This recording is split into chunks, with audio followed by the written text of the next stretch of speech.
اچھا تو آج میں کلاس میں گیا تو میں نے اسٹوڈنٹ سے پوچھا کہ آج ویسے تو میں انہیں کہتا ہوں کہ ہر روز آپ ایک اخبار پڑھا کریں، اخبار وہ نہیں پڑھتے، تو پھر اب میں نے یہ کرنا شروع کیا ہے کہ اخبار کی کوئی اہم خبر ہو تو ان کے ساتھ گروپ میں شیئر کر دیتا ہوں۔ تو آج کی جو اہم خبر تھی وہ یہ تھی کہ ڈان اخبار میں ایک گلوبل انویسٹیگیٹو فورم ہے جرنلزم کا پوری دنیا میں، جو دنیا کے ہر ملک میں ہونے والی انویسٹیگیٹو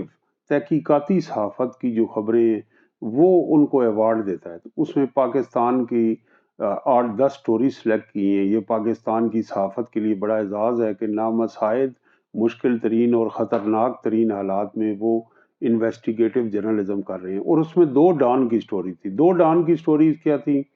کہ ایک سٹوری یہ ہے کہ سردار عبد الرحمان کھتران کا جو سکینڈل آیا تھا، انہوں نے بریک کیا تھا کہ اس کی نجی جیلیں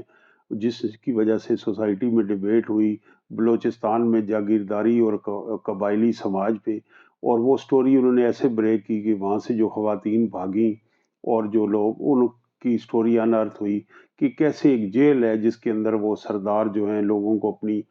نجی تحویل میں رکھتے ہیں، تو اسٹیٹ منوپلی آف وائلنس جو ہے لوز کر رہی ہے۔ یہ وہی منوپلی آف وائلنس ہے جس کے بارے میں ہمیں نگران وزیر اعظم انوار الحق کاکڑ بڑی تفصیل سے بتاتے ہیں۔ دوسری سٹوری جو ڈان کی تھی وہ کراچی میں ٹینکر مافیا کی، اس کے اوپر، اور یہ دونوں سٹوریز فرنٹ پیج پہ شائع ہوئی اور ان سے پبلک ڈیبیٹ جنریٹ ہوئی۔ وہ یہ ہے کہ پانی ایک امپورٹنٹ ریسورس ہے کراچی میں۔ آپ کو علم میں ہوگا جو لوگ کراچی نہیں گئے کہ وہاں آپ کو پانی خریدنا پڑتا ہے پینے کے لیے بھی اور نہانے کے لیے۔ تو ایک ٹینکر مافیا ہے، ٹینکر مافیا کیسے اس کا نیکسس ہے طاقتور لوگوں اور اداروں کے ساتھ، وہ پانی جو ہے وہ بیچتے ہیں، اور پانی ایک امپورٹنٹ کموڈٹی ہے اور اس کے لیے کیسے اس سے ہوتا۔ اور تیسری خبر تھی فیکٹ فوکس، ایک ویب سائٹ ہے جس کے اندر ابھی عثمان منظور نے خبر کی کہ ایک جنرل مشرف کے ریٹائرڈ ملٹری سیکرٹری ہیں، ان کے ایسٹس کے حوالے تھے اور وہ فورن ایسٹس کے حوالے سے خبر تھی، اور اسی طرح کی اور خبریں تھیں۔ اور ایک لوک سجاگ والوں کی خبر تھی، تو جو انہوں نے جو موسمیاتی تبدیلی کے حوالے سے انہوں نے یہ خبر کی، اور خبر تھی ان کی لوک سجات کی کہ رورل ہیلتھ کیئر سینٹر جو راجن پور میں،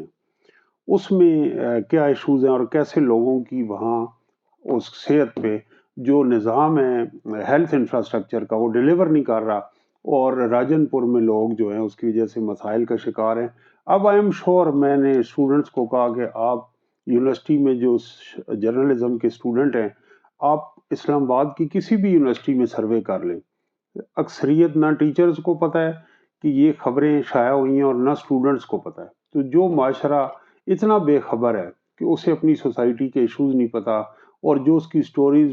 بین الاقوامی طور پہ ایوارڈ کی اقدار ٹھہر رہی ہیں، ان خبروں کے بارے میں یہ جو بے خبری ہے ہمارے معاشرے میں، یہ زیادہ تشویشناک ہے۔ اور سارا دن جو ٹویٹر پہ ٹاپ ٹرینڈ چلتے ہیں، جو 7 سے 11 بجے تک جو ٹاک شو ہوتے ہیں، وہ فضول ٹاپکس پہ ہوتے ہیں، وہ اس دھرتی کے، سماج کے، عوام کے جو اصل ایشوز ہیں ان سٹوریز کے اوپر کبھی بھی کوئی پروگرام نہیں ہوتا۔